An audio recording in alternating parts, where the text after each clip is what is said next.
O Jornal da Fã conversa a partir de agora com o superintendente da SMTT, Nelson Felipe, direto aqui dos estúdios. Jornal da Fã. Entrevista. Superintendente, muito bom dia, obrigado por aceitar o nosso convite também. Seja bem-vindo aos estúdios da Fã FM. Bom dia, João. Bom dia, Larissa, Raimundo, nosso amigo que está na produção ali também, o Wendel, obrigado pelo convite, Magna, que está lá nas ruas, toda a sua audiência, obrigado pelo convite. Demoramos, mas conseguimos uma agenda para vir aqui. Mas não falhou, né? É importante a gente trazer essa entrevista. Inicialmente, a gente queria que o senhor fizesse um balanço, então, da sua atuação na SMTT, uma pasta muito importante, porque envolve toda essa questão de transporte público coletivo, mobilidade aqui dentro da nossa cidade. Estamos chegando aos primeiros 100 dias, né, da gestão, então é importante a gente fazer esse balanço do que é que já aconteceu, que já foi colocado em prática nesses primeiros dias. Fique à vontade. Olha, 100 dias para o trânsito e transporte é muito pouco para você dizer alguma coisa, muito embora a gente já tenha realizado algumas situações, mas pelo que nós conseguimos, pelo que nós recebemos, na verdade, na SMTT, e eu costumo dizer que parece que a SMTT foi considerado um patinho feio da gestão anterior, dos 8 anos que passaram, uma vez que chegamos lá numa situação onde o prédio, a estrutura física estava muito bem conservada, muito bonita, porém, o mais importante de um órgão não é o prédio, são as pessoas. E as pessoas estavam praticamente abandonadas, né? Não existia um trabalho feito para os servidores, para os agentes de trânsito, não existia nenhum tipo de reconhecimento, nenhum tipo de trabalho de atualização. Para vocês terem ideia, as atualizações que precisam ser permanentes, né, principalmente em quem lida com o trânsito, né, que tem que estar atualizado da questão das resoluções do CONTRAN, de atualizações do Código de Trânsito, de tudo isso, não era feito há muito tempo. Na época que eu passei lá, entre 2013 e 2016, nós adquirimos vários equipamentos para os agentes utilizarem, inclusive até mesmo coletes à prova de bala, muito embora eles não usem armas, mas eles são ameaçados o tempo todo. Infelizmente, a população ainda não tem essa ideia do que o servidor público ele está prestando um serviço à sociedade. E sem a figura do agente de trânsito, a cidade se torna um caos. E muitos deles foram ameaçados até com armas de fogo. Então, por conta disso, a gente havia comprado para eles coletes e os coletes todos vencidos, né? Não havia mais nenhum que eles pudessem utilizar. E, pasmem, até mesmo material de trânsito, equipamentos de trânsito, não havia também. Não havia sequer equipamentos básicos para a operacionalização do trânsito, assim como cones, barreiras, cones pirulitos, tambores, fita de isolamento, bastões sinalizadores, né, os balizadores, como a gente chama, que são aqueles bastões eletrônicos que se usa à noite. Enfim, equipamento algum. Quando eu cheguei ao almoxarifado, não havia absolutamente nada a não ser apenas 100 cones. 100 cones. 100 cones a gente não consegue fechar uma rua. Você imagine o que é 100 cones para você numa avenida como, por exemplo, a Hermes Fontes, a Tancredo Neves, né, ou qualquer outra avenida importante. Até mesmo Augusto Mainá, que é uma avenida pequena, você não consegue fechar com 100 cones, porque 100 cones seria apenas um quarteirão que tem 100 metros, né? Então, assim, tudo isso a gente teve uma dificuldade muito grande de começar a trabalhar, né, por conta disso tudo. E aí você vê os agentes desmotivados, porque o último aumento salarial que eles tiveram foi justamente enquanto eu era superintendente, lá em 2016. Imagine que situação. Imagine só, até mesmo, eu posso colocar até vocês, imagine se desde 2016 até hoje, 25, né, 9 anos depois, vocês não tivessem tido nenhum tipo de aumento salarial, como é que vocês estariam? É o que aconteceu com eles. Então, assim, hoje eles têm praticamente o mesmo salário. Outra coisa, o plano de carreira deles foi encaminhado por mim em 2016 para a Câmara de Vereadores e nunca foi tramitado, praticamente desapareceu. Agora, em 3 meses, nós já conseguimos enviar agora para a CEPLOG, ontem enviamos para a CEPLOG, né, para a Secretaria de Planejamento, para que seja encaminhado para a Câmara. Um plano de carreira que é essencial para toda a carreira pública, né? Coisa simples de ser feita e que valoriza o servidor. Então, assim, tudo isso a gente encontrou. Encontrou uma cidade com intervenções viárias descabidas, e posso dar vários exemplos disso. Se vocês virem, ou aquele retorno que acontece ali de quem está na Tancredo Neves para fazer quem está no sentido rodoviário, ou seja, vindo aqui para a rádio, e se você quer retornar para a praia, você tem que entrar no conjunto Castelo Branco, né? Você tem que entrar no conjunto Castelo Branco, pegar a Rua Acre numa situação extremamente perigosa para retornar por dentro do conjunto para cruzar a Tancredo Neves. Quer dizer, uma situação totalmente descabida. E para completar ainda mais, ainda foi feito um outro retorno, que é aquele da Avenida São João Batista, né, junto a uma escola que está sendo inaugurada, né, que é uma escola e uma igreja, que vai ter mais de 1.800 alunos. Ou seja, tudo isso feito de uma forma... Parece que não houve um estudo de tráfego, não houve uma situação do impacto que isso causa.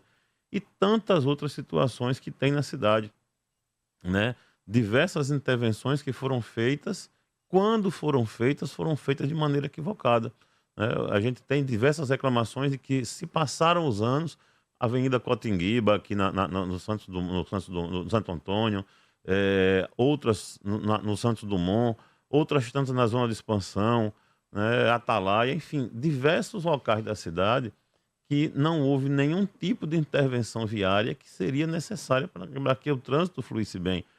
E a pior de todas, que eu acho porque envolveu dinheiro público, que foi a questão dos semáforos inteligentes. Foram gastos 15 milhões de reais em 2017 para a aquisição dos semáforos inteligentes e eles só funcionaram 3 meses. Por que funcionaram 3 meses? Porque acharam caro a manutenção. Contratar uma empresa para fazer manutenção, acharam caro. Como é que você gasta 15 milhões de um equipamento e o abandona? O abandona. Foram 15 milhões abandonados. Agora, depois desse tempo todo, 8 anos depois praticamente, a gente está tentando recuperar o software. Conseguimos agora, há 15 dias atrás, um software que pudesse conversar com o software utilizado no semáforo, né, e eles realmente começar a voltar a operar. Coisa simples, que não precisaria de um gasto tão grande do dinheiro público. É só você querer fazer. Então, daqui a 2 meses, mais ou menos, a gente vai estar com os semáforos inteligentes funcionando novamente. Então, assim, é coisa que você precisa ter gestão. Não basta você chegar aqui, João, e dizer, não, eu sou superintendente da SMTT. Não basta só isso. Você tem que trabalhar, né, no sentido de melhorar aquela pasta que a você foi confiado. Né? Você tem que fazer realmente um serviço grande.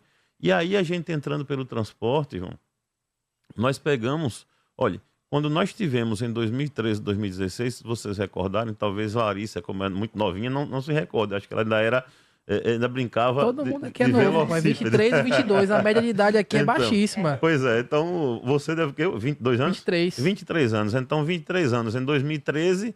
você tinha 12 anos. 12 anos, então talvez você nem se recorde, mas talvez o fato você se recorde que quando nós retiramos do sistema de transporte a empresa VCA, Aviação Cidade de Aracaju. Né? Por quê? Porque ela não estava prestando um serviço decente para a população, um serviço de qualidade para a população. Nós fomos lá e tiramos a empresa do sistema e colocamos a empresa Atalaia.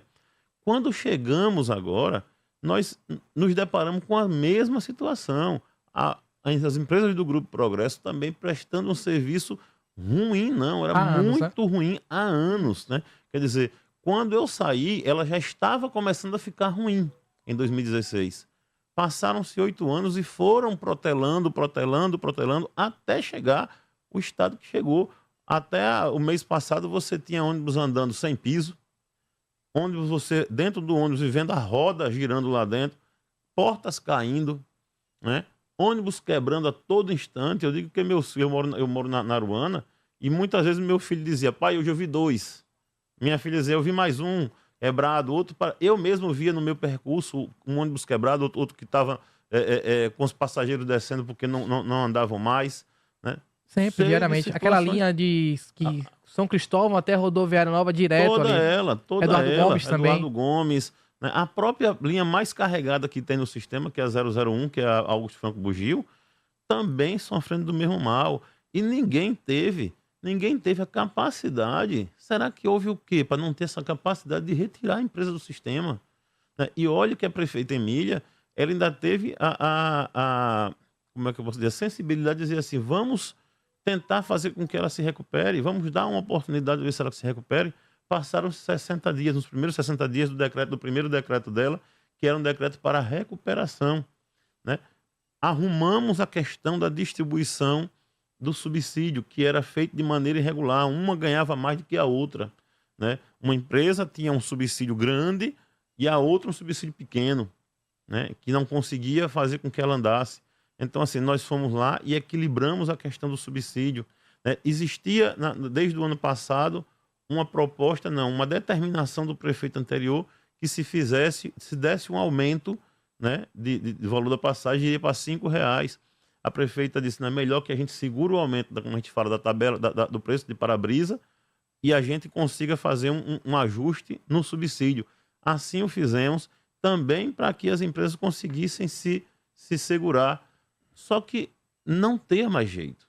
Não tinha mais nenhuma possibilidade. Amanhã, 10 de abril, finaliza o prazo daquele segundo decreto, o decreto 8.042/2025, que determina que ônibus a partir de 12 anos a diesel, eles não rodam mais. Não rodam mais no sistema. Há cerca de 2 semanas, mais ou menos, vocês anunciaram a saída, né, iminente aí da Progresso e a chegada da nova empresa. Isso. A partir de amanhã, como é que fica essa situação? Pronto, vamos lá. Só adiciono, tinha essa perspectiva de que até 80 ônibus, como a Progresso está sendo substituída paulatinamente, que eles entrassem em operação até amanhã.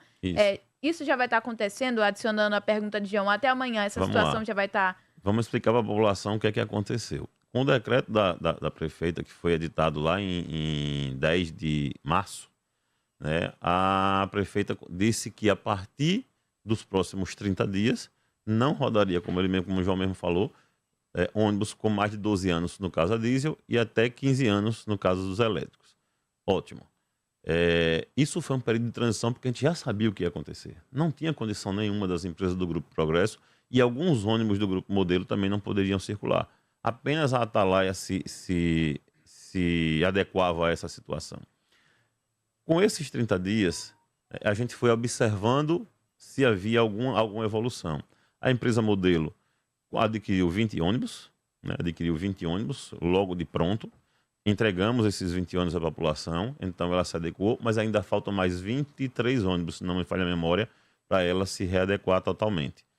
Que são, de todas as formas, foi retirado.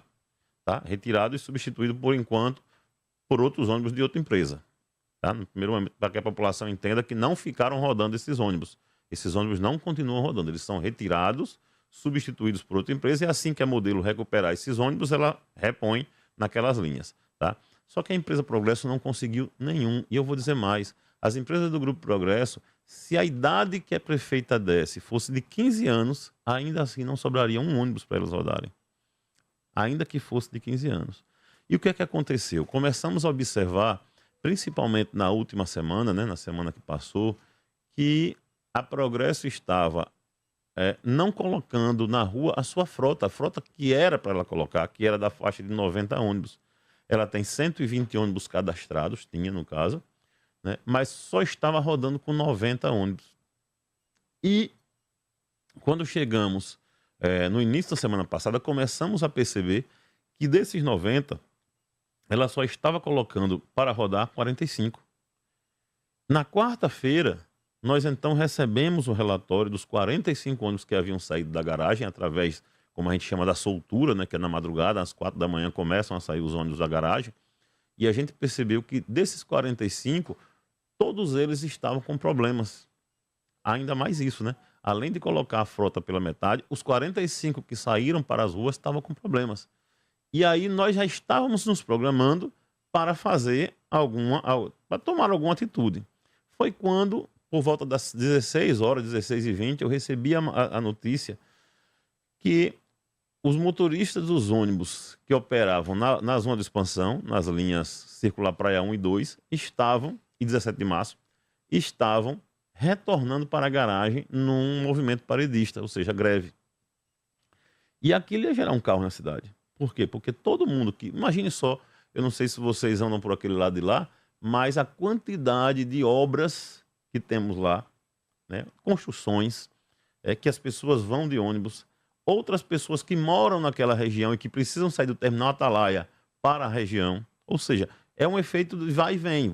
Alguns estão voltando para casa, indo para lá, e outros estão voltando para casa, saindo de lá. E aí parou a empresa.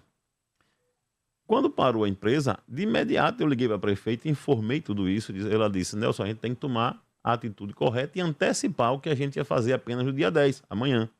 Né? A partir disso, nós ativamos a empresa que já estava aqui, a Transporte Sergipe, né? Chamada de VCR, Viação Roberto Santana, já estava aqui preparando os ônibus, porque a gente já sabia que o Grupo Progresso não iria conseguir atender ao decreto da prefeita, e eles nos disseram, nós só temos 10 ônibus prontos para rodar. E a gente disse, vamos colocar os 10 ônibus. Por quê? Porque aquela linha lá são 12 ônibus, a linha circular praias. São 12 ônibus que rodam ali. Se a gente colocar 10, já dá uma amenizada, não cria um caos. Já conseguiria, pelo menos, atender a população. E foi assim que fizemos. Então chegaram 70 ônibus que estavam na garagem, mas só 10 poderiam rodar de imediato. Isso, porque não tinham ainda os validadores para passar o cartão. Né? Estavam só 10 com os validadores, porque os validadores, eles além de serem configurados, eles precisam colocar chip, entrar no sistema de bilhetagem, tudo isso, e eles não estavam ainda prontos. Né? E com isso a gente foi substituindo, né? E eu vou dizer mais, talvez, eu estava comentando isso ontem, eu acredito muito na providência divina e talvez essa situação tenha sido muito melhor para a população. Por quê? Porque a gente conseguiu substituir gradativamente. Né? Se a gente fosse fazer isso amanhã de uma vez só, né? Todos os ônibus, né, que chegaram, a gente fosse substituir de uma vez só, talvez tivéssemos um problema grave dentro do sistema. E aí, substituindo gradativamente, completando todos eles amanhã, somente ajustando uma informação, tinham chegado até aquele momento 70, mas já temos os 90 para rodar. Com os validadores? Todos estarão amanhã prontos para rodar. Né? Hoje nós estamos ainda na transição, mas amanhã todos estarão rodando e as linhas serão totalmente assistidas. Não haverá nenhum tipo de furo, né, no atendimento das linhas. Amanhã vai ter carro da Progresso rodando? Não. Na verdade, a partir de hoje, a ordem nossa já é recolher todo e qualquer veículo da Progresso que esteja rodando, até porque eles não oferecem as condições mínimas de rodagem. Então, a partir de hoje, a determinação do superintendente é que os veículos que sejam encontrados rodando sejam recolhidos para a garagem, sob pena de que, se não forem recolhidos, eles serão retidos, né, para o pátio, né, e ficarão lá até que seja feita toda a regularização. Antes da gente ir para o comercial, na semana passada, se não me engano, o Narciso entrevistou aqui o empresário Adiesso Monteiro, que é o dono do Grupo Progresso. Agora vamos ao contraponto. Ele falou que não foi notificado sobre essa situação. Como é que a SMTT se posiciona diante disso? Olha, João, ele não só foi notificado, como ele respondeu a notificação pedindo que o prazo fosse prorrogado, e ele sabe disso. Eu até, numa emissora co-irmã sua, eu não sabia que ele estava dando entrevista, e eu fui convidado a entrar, e eu respondi exatamente isso. Ele não só foi notificado, como respondeu a notificação pedindo mais prazo, e não foi concedido mais prazo, até porque já tinha sido dado praticamente 90 dias. Como no dia seguinte, no dia seguinte à situação da substituição, a empresa, o grupo, entrou com um mandado de segurança contra a SMTT para que ela revogasse essa situação da saída. O mandado de segurança foi negado pelo Tribunal de Justiça de Sergipe, né? E desde então ele não mais nos procurou para fazer qualquer tipo de situação. Então, assim, esse tipo de atitude eu até entendo perfeitamente. A minha crítica, as minhas observações não são contra a pessoa do Adiesso Monteiro. Eu tenho como uma pessoa próxima, amiga, de bom trato, de fino trato, na verdade. Porém, contra o empresário Adiesso Monteiro, realmente tem as nossas críticas e as nossas situações em que a empresa que ele conduz não mais se adequa ao sistema de transporte de Aracaju. Nelson Felipe, aqui nos nossos estúdios. Nelson, a partir ali de uma orientação da Procuradoria-Geral do município, a SMTT, para a SMTT, na verdade, a prefeita Emília Correia decidiu pela anulação ali da licitação, o que, claro, gerou uma resposta. O município de São Cristóvão, principalmente, ali colocou essa posição, criticou essa decisão, falando que essa decisão deveria ter sido tomada ali em conjunto com o consórcio metropolitano, que, é claro, reúne ali os municípios da região metropolitana. Qual a situação atual? Essas empresas, elas foram notificadas? Houve a audiência, né, que estava agendada para ontem, se aconteceu, qual foi o resultado, então, desse processo? Vamos lá. É preciso que a gente faça realmente um apanhado de tudo isso. A licitação do transporte público de Aracaju, ela até mesmo, não sou eu que estou dizendo, é o Ministério Público do Estado de Sergipe, através do promotor Henrique Cardoso, assim como o Tribunal de Contas do Estado de Sergipe também, eles entendem que existe uma série de irregularidades no edital da licitação, né? Tanto é que o Tribunal de Contas já julgou, né? E a decisão do Tribunal de Contas foi pela anulação da licitação. O Ministério Público elencou pelo menos 10, 12 irregularidades, né? Algumas delas gritantes em relação a esse edital. E a prefeita Emília, na verdade, se você analisar, não existe um documento sequer da prefeita Emília dizendo que ela anulou a licitação. Ela se manifestou dizendo que ela, pela anulação, que queria realmente fazer a anulação, mas não existe nenhum documento. O que a Prefeitura de Aracaju, através da prefeita Emília, está aguardando é a ratificação dessa anulação feita pelo Tribunal de Contas, pelo Poder Judiciário, né? Ontem mesmo nós tivemos audiência, né, e eu estava lá presente, né, com a doutora Cristina, a magistrada, o próprio promotor Henrique Cardoso e todos os procuradores dos municípios, excetuando o da Barra, que não compareceu, mas todos os outros estavam presentes. E, para você ter ideia, Larissa, o único município que é contrário a essa anulação é São Cristóvão. Não sei ainda o porquê, até porque as explicações dadas lá pelo procurador do município e pelo secretário de governo e ex-prefeito que estavam presentes foram explicações basicamente políticas, muito pouco técnicas, né? Não se via um argumento técnico que pudesse manter realmente essa licitação. E aí é aquela pergunta que eu faço: a quem interessa que a passagem fique a praticamente R$ 8,40? A quem interessa? O município de São Cristóvão, a população do município de São Cristóvão quer pagar R$ 8,40? Porque esse foi um dos principais motivos, além dos outros erros que foram indicados pelo Ministério Público na licitação, no edital de licitação. Então, é interessante para a população de São Cristóvão, aqueles que moram em São Cristóvão, ou seja, que estão ali após a ponte do Rio Poxinha, após a Universidade Federal do Sergipe em diante, pagar R$ 8,40 de tarifa.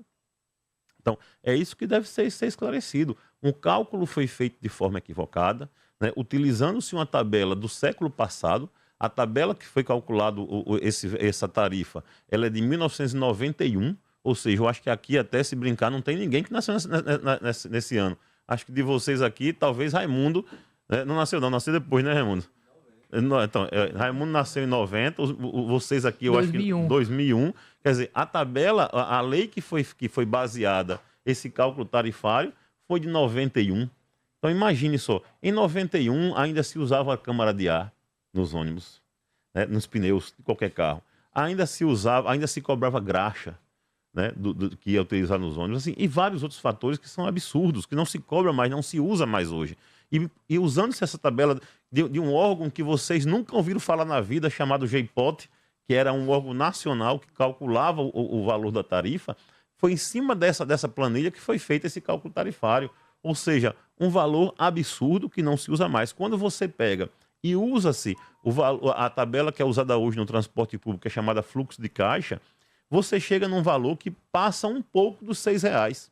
Dá em torno de R$ 6,20. Olha que diferença absurda. Aí você pega e multiplique isso. Esse valor dessa diferença de R$ 6,20 para R$ 8,40, que dá R$ 2,20. Se você, João, aproveitando que você está aí na calculadora, multiplicar R$ 2,20 por 3,5 milhões de passageiros, olhe o valor absurdo que as empresas passariam a faturar, né, com uma diferença dessa. Mais de 6 milhões de reais. Mais de 6 milhões de reais mês.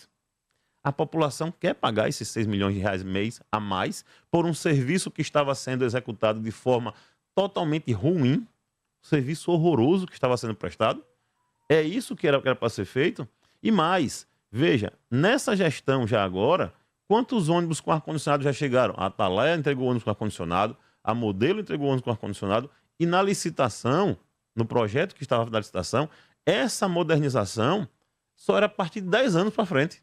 Daqui a 10 anos começariam a chegar ônibus com ar-condicionado, entendeu? Então, não só ar-condicionado, mas ar-condicionado, Wi-Fi, carregador para celular, todas essas modernidades que a gente está vendo começar a chegar, né? Tudo isso viria daqui a 10 anos, sem falar sequer nos ônibus elétricos, né? Que acho que vocês vão tocar mais à frente. Então, assim, tudo isso é preciso que se entenda, né? Que se tenha essa noção de que não dá para enganar a população. Agora, o que é que São Cristóvão está pensando em relação a isso? Que foi a única prefeitura que não concordou, porque é Socorro, através do procurador de Socorro ontem, o doutor Carlos Cravo estava lá presente, falou, teve fala, disse que Socorro estava de acordo com essa anulação. A Procuradoria da Barra, muito embora não tendo ido, mas também já se manifestou dentro das assembleias do consórcio, dizendo que também concordava com a anulação.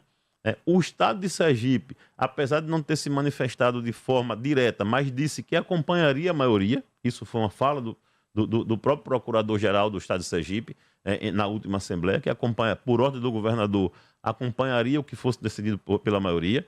O município de Aracaju já se manifestou pela anulação e ontem a magistrada, a doutora Cristina, orientou que na próxima Assembleia do consórcio fosse colocado esse tema, e eu tenho certeza que todos aqueles que já demonstraram a sua opinião nesse sentido, assim como Barra, Socorro e Aracaju, excetuando, e o governo do Estado, excetuando São Cristóvão, deve permanecer com o voto pela anulação do certame, o que certamente irá, a ata dessa Assembleia irá para a magistrada e ajudará no seu entendimento para expedir a sua sentença. Superintendente, o senhor narrou aqui todos esses problemas e elencou que estavam acontecendo com a aviação Progresso, que foi substituída, né, aí progressivamente, paulatinamente, mas a gente teve a incorporação dessa nova empresa que está entrando em operação agora, para que não houvesse esse caos que até mesmo o senhor falou dentro do sistema de transporte público coletivo. Uma empresa que havia vencido a Sim, é uma empresa do grupo licitação. deles, do grupo que foi vencido. Exatamente. Nesse sentido, é por esses motivos que o senhor citou aí em relação à tarifa, que não foi melhor manter a licitação e já entrar com essa frota toda renovada do que realmente cancelá-la e fazer todo esse processo que foi efetuado agora? Ou não? Veja, não era pensado isso. A vinda da empresa do grupo da Ansal não era pensado. Não foi uma coisa que foi assim, vamos buscá-lo. Não, muito pelo contrário. Quando nós estávamos passando pela dificuldade com o Grupo Progresso, uma das empresas que manifestou o interesse de vir, mesmo sem o contrato de licitação, foi a Ansal, uma das. Tivemos outras de São Paulo, tivemos outras também de Minas Gerais, tivemos do Recife, que nos procuraram. Porém, a única que ofereceu a quantidade de ônibus e na qualidade que a gente precisava foi a Transporte Sergipe, através do nome de fantasia Viação Roberto Santana, VRS. Foi a única que se manifestou com a possibilidade de trazer esse volume de veículos, né, sem a questão do contrato, né, que seria da licitação, e muito mais. Eles mesmos nos colocaram, né, o próprio empresário, estive conversando com ele há alguns dias atrás, e eles mesmos nos garantiram e comprovaram ontem na audiência. Eles disseram, Nelson, a gente não tem nenhuma intenção de interferir na situação da licitação. Vamos deixar o judiciário, o Tribunal de Contas já se manifestou, vamos deixar o judiciário decidir. E ontem, na audiência, eles estavam presentes, através do seu gerente regional e da sua procuradora. E assim como fizeram, como me disseram, fizeram.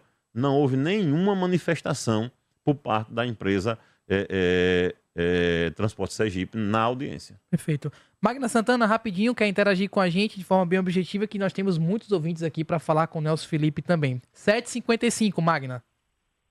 Pois é, 7h55 vai fazer aí muito milagre, viu, João e Hilário? Bom, mas enfim, diante disso, eu acho que esse tema de licitação, ele é muito extenso e o Nelson vai explicar, sempre vão surgindo muitos questionamentos. Apenas um deles em relação a isso, né, o Nelson tem explicado muito bem, e a cada explicação a gente vai começando a compreender, né, todo esse sistema. Mas, enfim, o custo, Nelson, do que já foi pago com a consultoria de quase 2 milhões de reais, como de repente fazer, e você sabe muito bem disso, porque muita coisa você fez quando na outra gestão e que deixou pronto e se gastou dinheiro e se perdeu dinheiro porque não se deu continuidade. Então, o que vocês vão fazer em relação a isso e o que já foi gasto, como é que vocês pensam, né, agora, se precisar realmente, se vai ser necessário fazer uma nova contratação de estudo ou não. E falando em trânsito, que é outro problema sério, aí a questão de campanhas educativas, acho que não vai dar tempo, mas se você pudesse fazer, mas que medidas você pelo menos pretende adotar para alguns gargalos, como nós temos de Tancredo Neves, e ali Nestor Sampaio, que também foi um projeto que vocês tinham deixado pronto, de binário, e que infelizmente foi totalmente modificado pela antiga gestão, e deixou o trânsito caótico. Se tem como você dar uma luz do que vai ser feito. Magna, um abraço para você, apesar de você não estar aqui no estúdio, mas você sabe do apreço que eu tenho por você e respeito pela sua postura profissional. Obrigado aí pela pergunta. Veja, Magna, eu peço licença até do Dr. Henrique Cardoso para fazer uso das palavras dele mesmo ontem na audiência, né? É lógico que vai ter que haver uma outra pesquisa, um outro levantamento, uma outra feitura do edital, né? E como ele mesmo disse ontem, os responsáveis por essa manobra que houve aí, por esse edital eivado de erros, por essa questão, como ele mesmo disse, em que se é notório na leitura do edital que houve uma tentativa de direcionamento, né, do edital para que uma outra empresa fosse prestigiada, fosse colocada. Isso são palavras do próprio promotor Henrique Cardoso, que você pode até ver na gravação lá da audiência, né, que eu acredito que seja pública, até porque foi uma audiência pública, na verdade, né? E essas pessoas é quem tem que ser responsabilizada pelo custo que teve, pelo gasto que foi feito de uma coisa que é, como ele mesmo disse, inservível, né? Foi um edital que não serve para nada, uma vez que tem tantos erros, tantas aberrações, tantas situações onde se demonstra que não tem a menor capacidade técnica de se fazer um edital. E olha que o promotor Henrique não é da área de transporte. Isso ele está vendo apenas sob a luz do Poder Judiciário, pela luz do Ministério Público, né? Analisando apenas os erros materiais, né, do edital. Quando nós que somos técnicos analisamos, tanto eu como o diretor executivo do consórcio, analisamos o edital, nós fomos elencando diversos, mas diversos erros mesmo, né? E que não estão na peça, né, do promotor Henrique Cardoso. E isso vai desde da especificação dos ônibus até, como eu disse aqui, da planilha tarifária. Então, assim, os erros são grosseiros e erros crassos dentro do edital.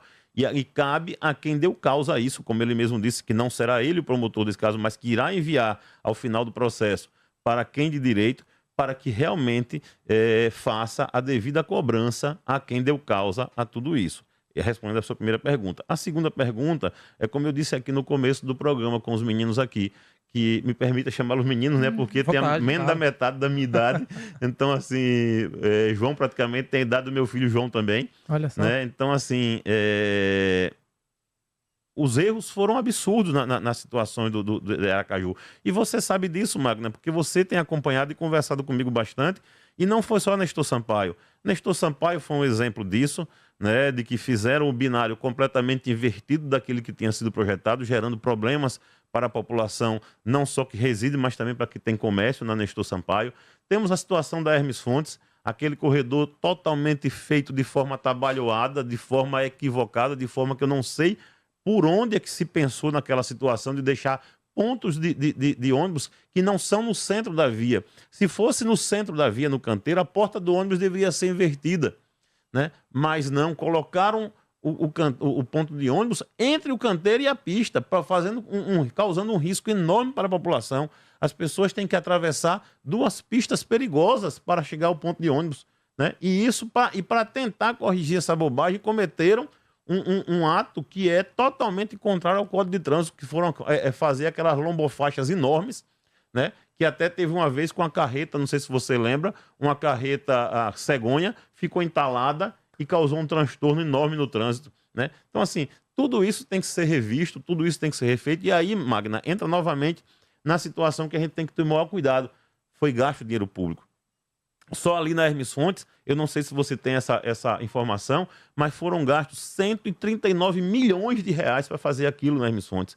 É um absurdo pegar um valor, uma quantia tão grande de recurso público para investir em algo que não serve absolutamente para nada, como a gente tem. Fora se você olhar a quantidade de taxões que foram feitos para fazer a faixa exclusiva, que inclusive também é proibido pelo Código de Trânsito Brasileiro. Nelson, vamos lá, correndo rapidinho, vamos colocar os ouvintes no ar. São vários questionamentos que tá bombando de áudio para participação e a gente vai acelerar rapidinho aqui porque já estamos perto do fim do programa. Vamos lá, Wendel. Narciso, bom dia. Bom dia a todos. Professor Claudemir, bom dia, João Larissa. Narciso, ao superintendente de trânsito, que em breve vai estar na rádio, com relação aos agentes de trânsito, o que aconteceu com os agentes? É fato que na última gestão você raramente via um agente na rua com relação à orientação do trânsito, em pontos críticos. E hoje, você simplesmente não vê de forma alguma. Falo porque ando de um ponto a outro da cidade, trabalho em locais diferentes durante a semana. Final de semana você vai ao centro, no sábado pela manhã, por exemplo, é um inferno o trânsito no centro da cidade, nos pontos críticos, porque não tem presença de agente. Só vou citar um exemplo, que é a Rua Carlos Correia ali, naquele trecho onde é proibido parar e estacionar, já chegando próximo à INSS. Não pode nem parar, os carros estacionam e deixam lá. Não tem agente para vir, tirar, resolver, enfim, a rua com o carro parado dos dois lados, se passa um carro grande ali, quando passa um Copperhouse, uma caminhonete, ou mesmo um carro maior ainda, um ônibus ou um caminhão, o trânsito simplesmente para.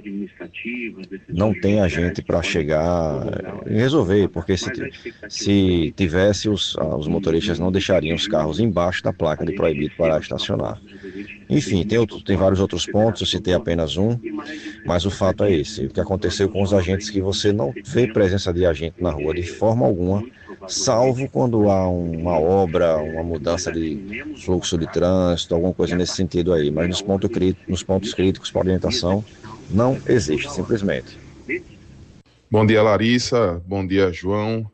Um bom dia também a Narciso, com certeza está na escuta aí. Melhoras, meu Narciso. Eu queria fazer uma pergunta, na verdade eu queria solicitar ao superintendente Nelson Felipe que, pelo amor de Deus, essa é a 7ª ou 8ª vez que eu mando áudio aqui para a FAM a respeito desse assunto. Por favor, Nelson, coloque uma guarnição, ou então peça ao setor de engenharia da SMTT que dê uma solução para os condutores que passam, que trafegam neste horário aqui no final da Avenida Pedro Paes, a medalha ali já é Anísio Azevedo, para acessar a Rua do Lagarto. Estamos todos pela esquerda, pela caixa de rolagem, dando seta que vamos adentrar na Rua do Lagarto. Aí vem os donos das ruas, pela direita, cortam todo mundo, passam na frente e vão embora. Falta educação no trânsito de Aracaju. Nelson, por favor, meu colega, faça alguma coisa por nós, aracajuanos. Um abraço. Bom dia, João. Bom dia, Glaudênia. Bom dia a todos que fazem a FAM FM. Melhoras para nosso amigo Narciso. Minha querida Magna Santana, aquele beijo. Eu gostaria de fazer uma reclamação a Nelson Felipe. Nelson Felipe, meu querido, sábado passado houve um evento de atletismo aqui na nossa comunidade, do Conjunto Santa Teresa, na área da zona de expansão. Eu queria esclarecidamente que, por favor, quando for ter um próximo evento desse, que não feche o Conjunto Santa Teresa. Tá entendendo? O que é que aconteceu? Eu tive que sair do supermercado, eu não, assim como muitos moradores, tivemos que sair assim no supermercado, uma atacadista que tem na Melício Machado, com sentido ao Conjunto Santa Teresa, e estava tendo uma atividade de atletismo. Essa atividade, pelo IPSU, nós não conseguimos ter acesso ao Santa Teresa. Eu fui ao Conjunto Beira-Mar, também não tinha acesso ao Santa Teresa. Eu tive que ir até Aruana para poder ter dificuldade de poder entrar no Conjunto Santa Teresa, que até a via do aeroporto ali, para você entrar no Conjunto Santa Teresa, você também não conseguia entrar pelo Santa Teresa. Então, nós não somos contra as atividades que acontecem de atletismo, entendeu? Até porque muitas senhoras ficaram na porta assistindo. O evento foi no clube que tem na Melício Machado, né? Não sei se o clube é responsável, só cedeu espaço. Mas, por favor, Nelson Felipe, o próximo evento não fechar com o dado Santa Teresa. Nós temos uma rota de fuga onde tem quilômetros para pessoas poder correr e não fechar o nosso conjunto Santa Teresa. Tivemos muita dificuldade mesmo de poder entrar e sair do conjunto. Por cá, Giovanni de Santa Teresa, presidente da Associação de Moradores desta comunidade. Muito obrigado a todos. Bom dia, ouvintes da FAN FM, bom dia, Larissa, bom dia, João. Melhoras para o senhor Narciso Machado. Eu queria fazer a primeira pergunta ao senhor Nelson Felipe. Queria saber se ele é engenheiro de formação. Também queria saber qual foi a função que ele exerceu quando saiu da prefeitura. E queria saber também se ele anda de ônibus, se ele já andou de ônibus alguma vez na vida dele. Cláudio, das ruas de Ará. Bom dia, Larissa, bom dia, João, bom dia a todos os ouvintes da FAN FM, aqui quem fala é Paulo. Rapaz, aproveita e pergunta a eles aí, quando é que eles vão resolver essa questão da saída da Jabutiana para acessar Tancredo Neves, que meu irmão, só Jesus na causa, viu? Já tem quase 50 minutos que eu tô aqui e não consegui sair do bairro ainda, pelo amor de Deus. Dê aí, pergunta ele aí, por favor. O espaço democrático do Rádio Sergipano. Jornal da FAN. Nelson, para emendar nessas perguntas rapidinho, o Lucas Silva mandou mensagem aqui para mim pedindo para perguntar o seguinte, com relação à corrida cidade de Aracaju, depois de todos aqueles transtornos, vocês já estão pensando em alguma mudança de data ou até mesmo de logística, de organização da corrida? Fica à vontade para responder todos os questionamentos. Vou tentar ser o mais rápido possível, João, porque eu sei que você está com o horário apertado aí. Vamos realmente lá. Primeiro foi sobre o agente de trânsito. Veja, o agente de trânsito hoje é uma dificuldade muito grande para a gente atender a sociedade inteira de Aracaju, porque em 2013 foram convocados, foram concursados e convocados praticamente 150 agentes de trânsito. Hoje, devido a isso tudo que eu falei lá no começo do programa, eu só tenho 104. 104 agentes de trânsito para a cidade inteira. E eu tenho 19 escalas diárias de agente de trânsito. Então, você fazer isso com 104 agentes é uma dificuldade absurda. É por isso que ele disse que não vê a gente. E tá certo, não está errado, não. Por quê? Porque os agentes vão para os pontos mais críticos possíveis. O centro da cidade, eu não tenho como. O ideal ali seriam 10 equipes, eu só tenho 2. Então, como é que você vai conseguir ver agente de trânsito no centro da cidade inteiro? É impossível. Tá? Então, assim, não tenho condições. A gente está com um concurso programado aí para realizar. Assim que a gente tiver o concurso para pelo menos mais 100 agentes de trânsito, a gente vai. Acredito que no segundo semestre deva acontecer. A situação da Pedro Paz, é como ele mesmo disse, é uma questão de educação. Ali tem na Pedro Paz com Rua Lagarto, a medida que é uma das mais antigas do Código de Trânsito, mas que é uma das mais eficientes que existe, que é uma rotatória. A única coisa que se precisa é que as pessoas obedeçam a rotatória. Como é que se faz na rotatória? Quem está dentro do círculo é quem tem preferência. É somente isso. Repare que situação absurda. Eu tenho que colocar um agente de trânsito numa rotatória que está lá no Código de Trânsito dizendo como é que funciona a rotatória e simplesmente as pessoas não obedecem. Se você for em qualquer cidade, como Goiânia, que tem rotatória na cidade inteira, como Gramado, que todo mundo fala que é um modelo de trânsito no país, que é rotatória também, todo mundo obedece. Mas em Aracaju, as pessoas não querem obedecer. Isso é um absurdo, realmente. É uma questão de educação de trânsito que a gente precisa trabalhar isso. A questão lá da corrida. Eu falo, o rapaz lá do Santa Teresa, essa corrida não foi organizada pela SMTT, foi pelo Batalhão de Polícia Rodoviária Estadual. A Melício Machado e todas as suas adjacências são controladas pelo governo do estado e, com isso, o Batalhão de Polícia Rodoviária Estadual é quem faz toda a atuação ali. Na zona de expansão, a única região que a gente tem do município que a SMTT atua é lá na Orlinha, lá na Orlinha... Industrial? Como é que chama? Eu esqueci agora, me fugiu o nome. Na Zona Sul, do Industrial. Lá do Sul, né? A Orlinha... Pôr do Sol. Do Pôr do Sol, exatamente. A Orlinha do Pôr do Sol. É a única região onde a SMTT tem circunscrição, é ali naquela pista da Orlinha do Pôr do Sol. Tá? Então ali foi BPRV que organizou. A situação do Jabutiana, para sair do Tancredo Neves, gente, aquilo dali é um problema gravíssimo. E olha, eu vou dizer uma coisa para você. De difícil solução. Porque aconteceu aquilo dali por conta da especulação imobiliária e das autorizações que foram dadas sem a consulta à mobilidade urbana.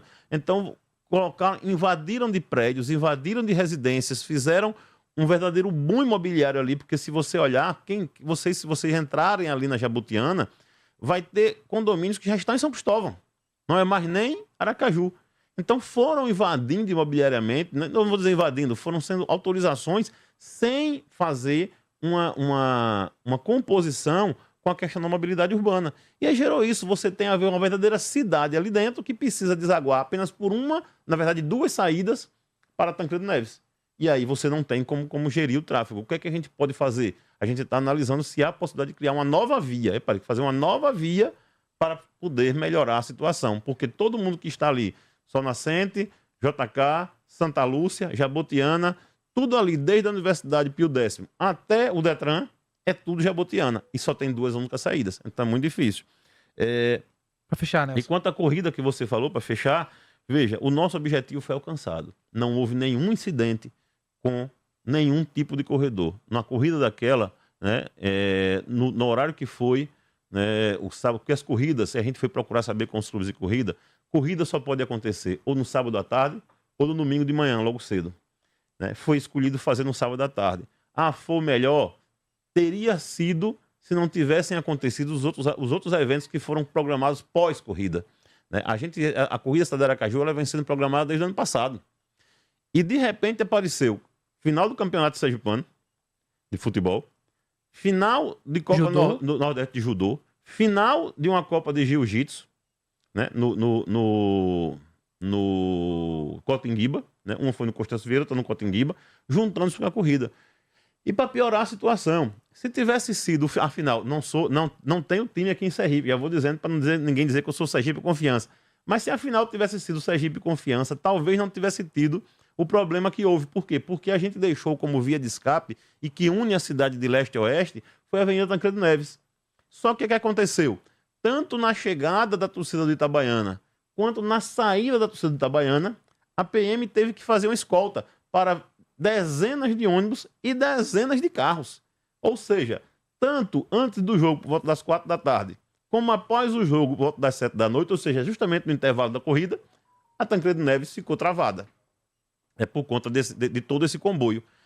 Resultou numa situação grande. Mas como ele mesmo perguntou, nós já estamos estudando uma maneira de, no ano que vem, ou mudarmos o percurso, ou mudarmos o dia, ou fazermos algo que dê uma melhoria nessa circulação. Obrigada, Nelson. A gente pede até desculpa porque não deu para entrar o áudio de todos os ouvintes, todo mundo que queria interagir aqui. Jornal da Fã. Mas a gente agradece a sua participação, os esclarecimentos e, claro, deixar o espaço aberto aqui para a gente continuar trazendo informações. Para voltar em outro momento, trazendo mais informações para o Jornal da Fã. São muitos assuntos. Eu que agradeço e estou sempre à disposição. É só a gente ajustar a agenda aí que eu venho com o maior prazer.